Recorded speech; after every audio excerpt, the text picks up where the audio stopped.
उपमंडल चुराहा के नकरोड़ बाजार में लोगों ने कई वर्षों से अपनी दुकानें बनाई हुई थी, जो उन्होंने खुद तोड़फोड़ करके उखाड़ दी। बता दें कि उच्च न्यायालय के आदेश अनुसार लोक निर्माण विभाग भी सख्त रवैया अपनाता हुआ नजर आ रहा है।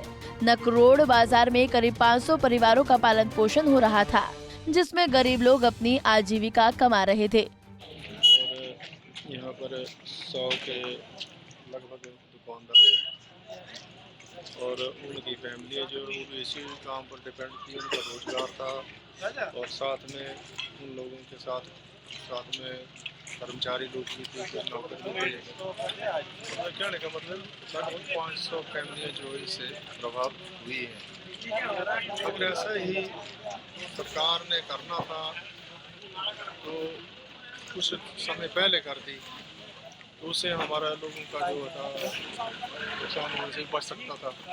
ये प्रशासन को भी होता, तो प्रशासन भी तो हमारा ही है, जनता के लिए होता प्रशासन, ना कि जनता को कुचलने के लिए होता है। तो मैं प्रशासन से भी ये मांग करता हूँ कि हम लोग जो यहाँ प्रभावित हुए हैं उनको कहीं वैकल्पिक स्थान दिया जाए, जहाँ उनकी रोटी रोजी जो है वो चल सके। ये हम भरपूर मांग करते हैं और माननीय राज्यपाल से भी मांग करते हैं और अपनी केंद्र सरकार से भी, जो हमारे संबंधित MP हैं श्री कृष्ण कपूर जी और माननीय दूरसंचार मंत्री हैं अनुराग ठाकुर जी, कि वो कम से कम हमारी कुछ तो सूद लें कि भाई हम भी उनके लोग हैं, उनके वोटर सपोर्टर हैं, यहाँ के नागरिक हैं। हमने कोई अवैध काम तो नहीं किया है, सिर्फ यही है कि सरकार की जगह पर बैठे हैं और हम इसका किराया देने के लिए भी तैयार थे। हमने पहले भी प्रशासन से मांग की है, क्योंकि ये कुछ पहले से ऐसा लग रहा था कि भाई ये उठ जाएंगी दुकानें, रोजगार ख़त्म हो जाएगा।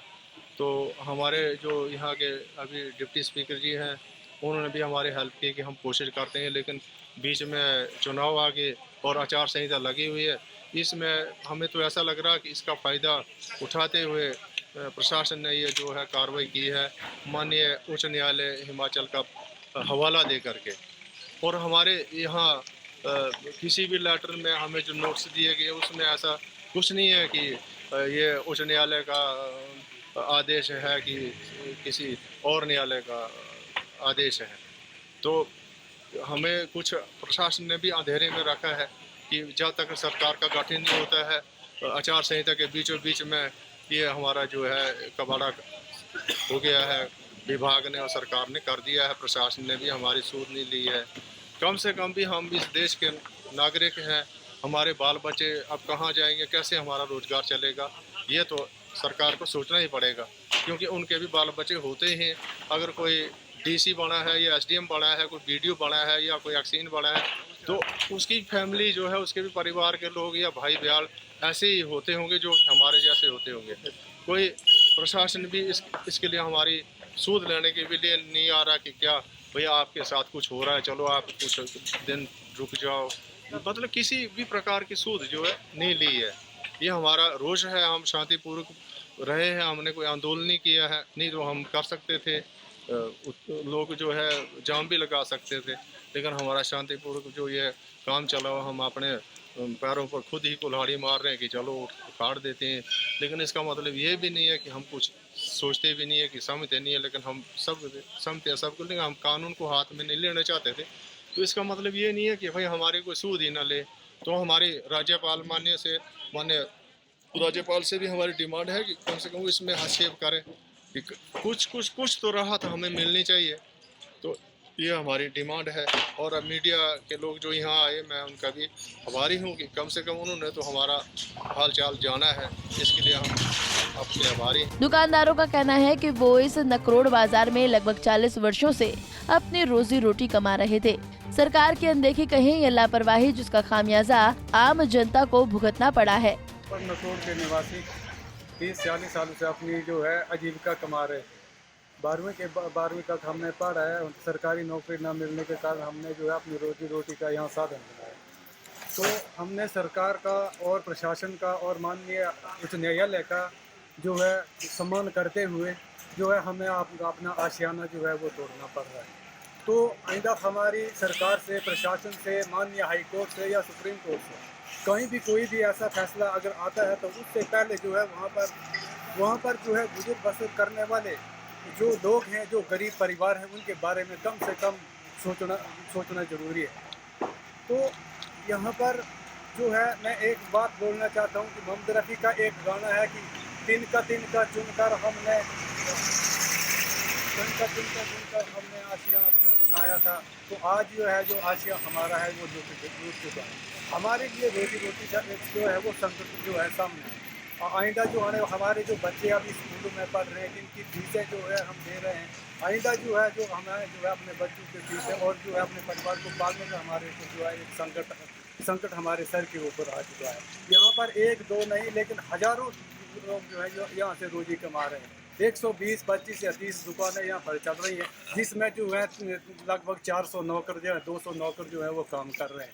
और यहाँ पर जो है एक बड़ा बाज़ार है, टैक्सियाँ यहाँ पर आती हैं, जो है गाड़ियों का काम यहाँ पर कोई पिकअप है, बोलेरो है, कोई भी ऐसी माल गाड़ी है, उनका भी जो है रोजी रोटी यहाँ पे चल रही है।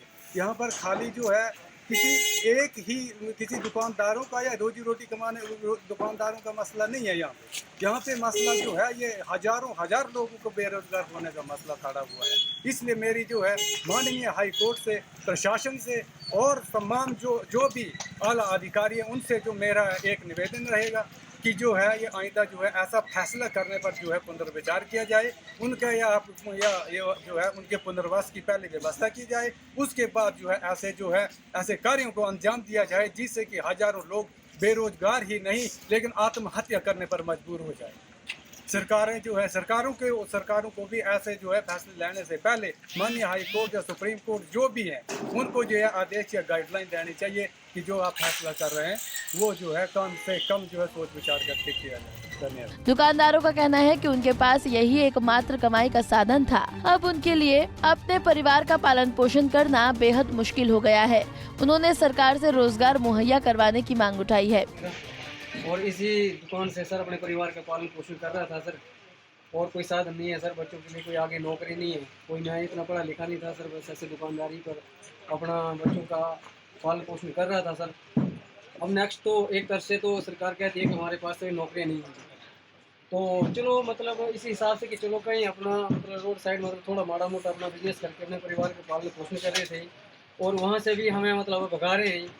तो आगे तो हमारे पास यही चाह रहा है सर, मतलब अब हमने तो अपने परिवार को पहले जहर देना पड़ेगा, फिर खुद जहर खाना पड़ेगा, क्योंकि हमारे पास कोई सोर्स तो है नहीं जी। अब बच्चों को मतलब आपको पता है महंगाई का ज़माना है जी, कैसे मतलब उनका पालन पोषण किया जाए, हमारे पास तो कोई साधन नहीं रहा है इस दुकानदारी के अलावा। तो अब हमें तो पहले परिवार को मतलब करना पड़ेगा, उसके बाद हम। Bureau report, Punjab Kesari TV. हमसे जुड़े रहने के लिए हमारे YouTube चैनल को सब्सक्राइब करें और नई वीडियो की नोटिफिकेशन के लिए बेल आइकॉन को दबाएं। अगर आप ये वीडियो Facebook पर देख रहे हैं तो लाइक जरूर करें और ज्यादा से ज्यादा शेयर करें। इसी तरह के और भी अपडेट्स के लिए फॉलो करें हमारा Instagram पेज himachal.kesri।